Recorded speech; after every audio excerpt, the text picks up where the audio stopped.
the last two speakers, Ghana think tank and Esther Peeren,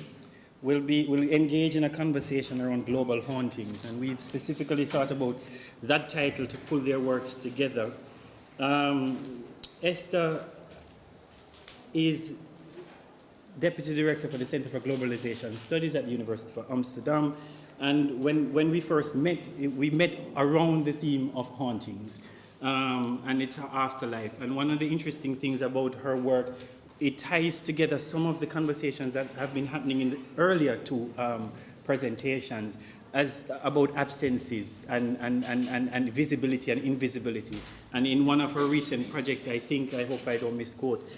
she thinks about this question of the ghost, the ghostly figure, the ghostly presence, mapped onto how we even think about people in Europe today and how Europe has its ghosts happening now. And we've been in an ongoing conversation around whether ethnographic museums and their collections can also be thought of as ghostly presence that haunt or present. Similarly, in another, the reason why we thought of global hauntings to include the work of Ghana think tank,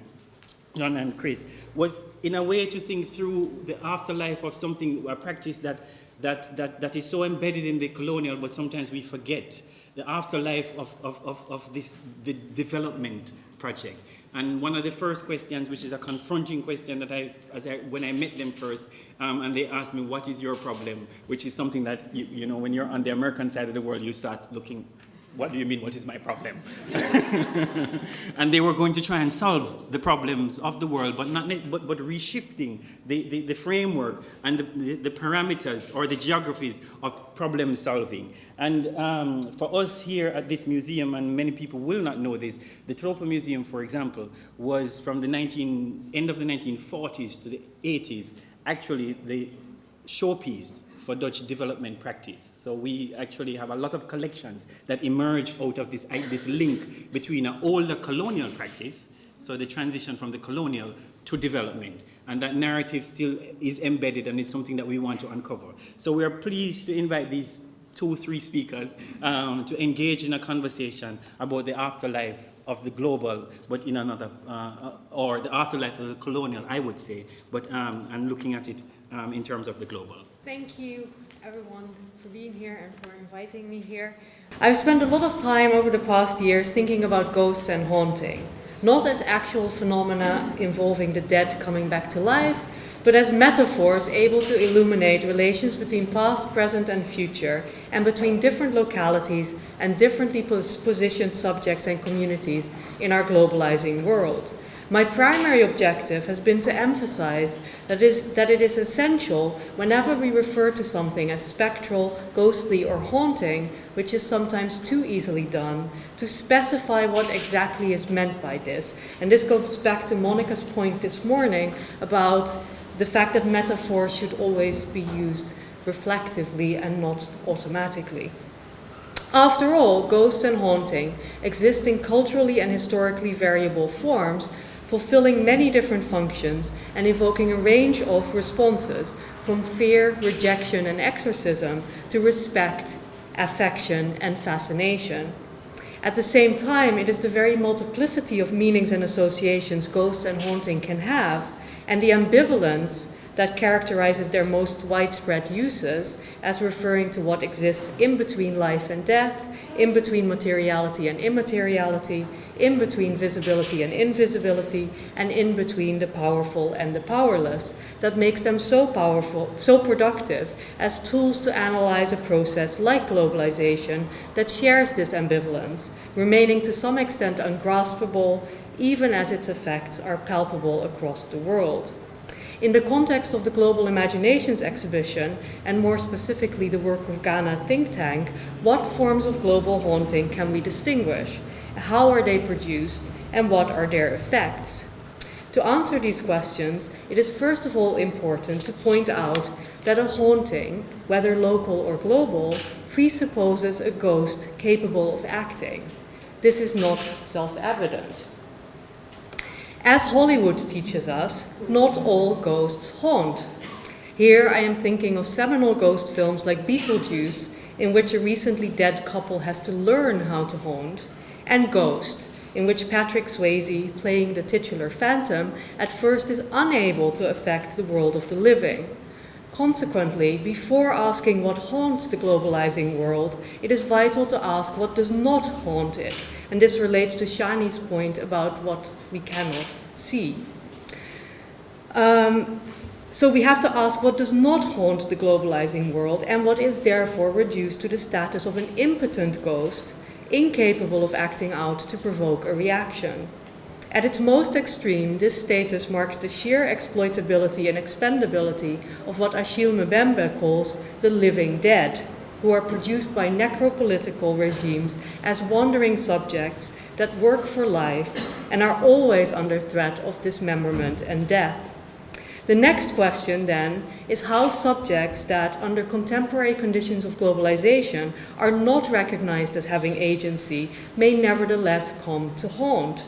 The primary requirement is for them to be noticed rather than overlooked, but noticed in a way that does not mark them as merely disposable. Thus, becoming visible alone is not enough. To haunt in an insistent manner that cannot be ignored, these subjects must be seen as effectively doing or demanding something, or as legitimately requiring help. Appearing and coming to haunt as a victim, appealing to empathy, generosity, or guilt, can be powerful, as the recent case, and we just discussed this, the recent case of the photograph of the drowned Syrian boy Aylan Kurdi shows. And I want to add to the discussion before that what I found very interesting was the invisibility of the mother of the boys.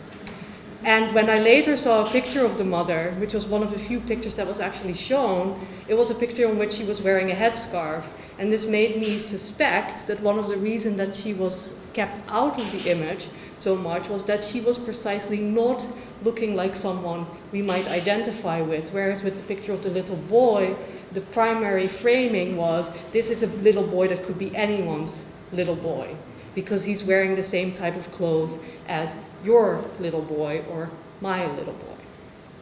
But we might be able to talk about that some more later. But a far more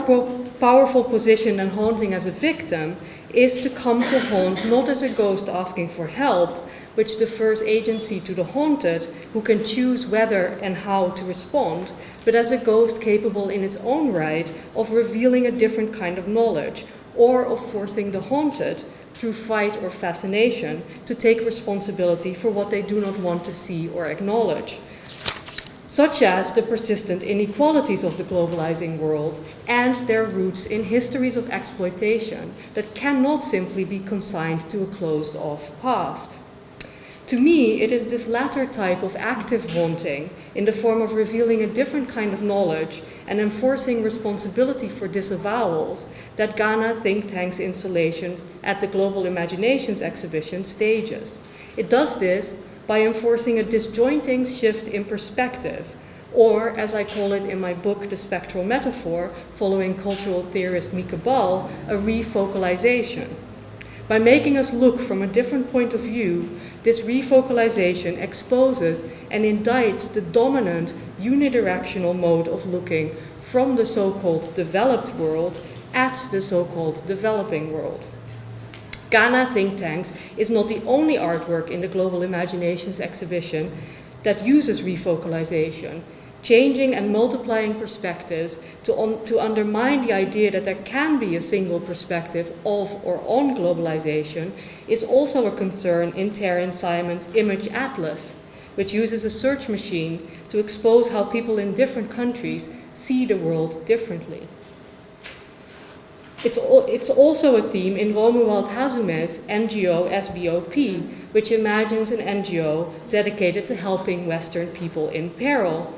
and in Sang Kin Wa's The Fourth Seal, He is to no purpose and he wants to die for the second time, in which the pronouns gradually implicate the viewer by addressing her as you, and in its imposing, engulfing, dare I say, haunting intensification of the entanglement between the snaking phrases. And if you haven't seen it, you won't understand what I'm saying, but please come with us to see this, because it's really a very impressive and immersive artwork. So by having the snaking phrases become more and more entangled, it dissolves the line between self and others and other. And in the end, one of the phrases that comes to the fore is, you are the others. So to me, this is another instance of a refocalization. Ghana think tank's slogan, developing the first world, moves from the familiar discourse of developing the developing world, which essentially allows the developing world to haunt the developed world only as a victim asking for help, to an inverse discourse in which the developing world offers the developed world not labor and natural resources as under colonial and neo-colonial exploitation, but advice. And crucially, this is advice marked by the corporate term think tank as valuable cutting-edge expertise, something under the familiar discourse the developing world is thought to lack. The description of Ghana think tank as a globally distributed network in its deliberate adoption of the language of the transnational corporation positions the developing world as participating in globalization instead of being situated at its periphery or even exteriority, while also pointing to the way the technological and corporate networks we usually associate with globalization are shadowed by and predicated on disavowed, spectralized networks of migration, exploitation, war, and poverty. By featuring multiple think tanks providing different answers to the same questions, Ghana think tank also challenges the way the developing world tends to be seen as an undifferentiated whole, characterized by sweeping, intractable problems such as poverty and corruption. Rather than as a monolithic ghost, vexingly keeping globalization from reaching its promised future of full velocity and spatial saturation, Ghana think tank marks the developing world as what Jacques Derrida, in Spectres of Marx, identifies as the spectral plus d'un, or more than one, no more one, as multiple, heterogeneous, and therefore specific in each of its apparitions. Thus, the locations of the think tanks and the trajectories of their participants as locals, migrants, or refugees matter and are seen to feed into the resolutions proposed, which, in Walter Mignolo's terms, might be seen as forms of decolonizing knowledge that challenge the so-called West's monopoly on producing what counts and what does not count as knowledge. The fact that Ghana think tank does not stop at asking for solutions, but also seeks to implement them, underlines that we are dealing with an active haunting. Just like conjuring a ghost is never non-committal, and the advice of corporate consultancies can, once given and paid for, not easily be ignored, putting in a question to the think tanks commits one to listening to the responses. The step to implementation also confirms that this is not an active haunting deriving its power from an installed fear, but one founded on a desire for other knowledge, which, more than as an exotic curiosity, is accepted as applying and valuable to the self, paralleling to some extent the way Victorian spiritualism was geared towards contacting ghosts in order to find out about what was waiting in the afterlife. What makes the Leiden installation so effective as an active haunting, in my view, is the fact that the change in perspective or refocalization is, first of all, not taken for granted or rendered into a smooth, comfortable experience. Instead, it is explicitly presented as a reversed, unusual, and literally exterior perspective in the container, which is situated at the periphery of the exhibition and features an eerie and slightly mystifying display of high-tech media, sparse furniture, what appears like rubbish, and a very mysterious cat. And this mystery has been cleared up for me, but we can clear it up for you as well later in the discussion. Second, the change in perspective does not remain at the level of mere play, but is reflected upon in the questions and answers featured on the screens, as well as being materialized in the form of the monument to the Dutch. The latter not only asks Dutch visitors to look to their own past of tolerance, even though this past was perhaps not as tolerant as we like to think, in order to combat present-day Islamophobia, but also to take on the role of a guest, faced with unfamiliar customs, demanding respect, rather than identifying as the host, whether protective, as when sheltering Anne Frank, or demanding, as when asking immigrants to assimilate. In this way, the installation moves viewers to take responsibility for why the reverse perspective of the developing on the developed world. See how effective the refocalization is? I can't even keep them straight anymore. So the perspective of the developing on the developed world, of migrants on our society, of guests on hosts, despite being possible and making perfect sense when it is taken, is outside the exhibition so readily foreclosed. To sum up, just like the shock caused by the change in perspective proposed by films like The Others and The Sixth Sense, in which the ones who seem to be haunted are revealed to be the ghosts, Ghana think tank's deliberate reversal surprises and, I want to suggest, effectively shames those of us in the first world, used to thinking of people from the developing world only as undifferentiated victims or threats. This shaming, to me, is most effectively enacted through the installation's foregrounding of two rather self-righteous questions that take the notion of first world problems literally. Who am I to send my problems to people in countries that are so much poorer than the Netherlands? And who are we to send our stupid little problems to they who have such serious problems? Although these questions at first sight may seem to show an awareness of global inequalities, they also constitute refusals to entertain the notion that the think tanks may indeed have something to offer.